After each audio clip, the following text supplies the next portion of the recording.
Whether it was simply to read a book or to buy a gift for a loved one, the Bank Street Bookstore made its mark on the community. Actually, you can just see it used to be a natural place that people would go, and now it's not there anymore, so it's strange. You feel the void a little bit.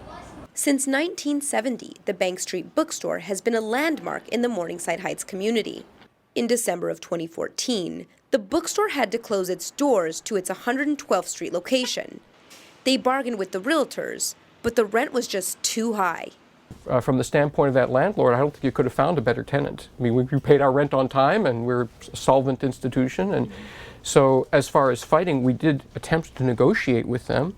We requested a significantly lower rent at a time when they wanted to charge us a higher rent. But this is nothing new to the community.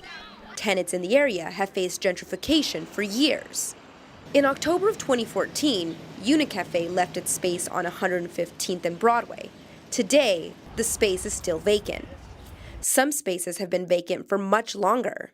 The Indian Cafe closed in July of 2014, and it too is still vacant. The Upper West Side, in particular, Morningside Heights, has become a very popular area, and rental amounts have increased tremendously over the last number of years.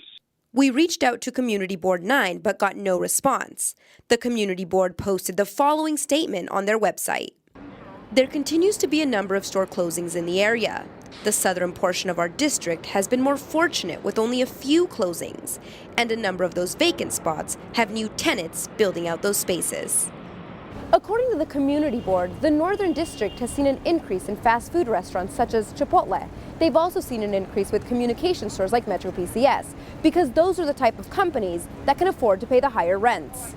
Although the new space is technically outside the Morningside boundaries, the community has followed them to 107th and Broadway. We've been finding that our customers are willing to come to 107th Street. A number of people told us, I went to your store, I was heartbroken, I thought you'd gone out of business, and then I had to ask around at the nearby stores. All goes to prove, you can take the bookstore out of Morningside, but you can't take the bookstore away from the Morningside community.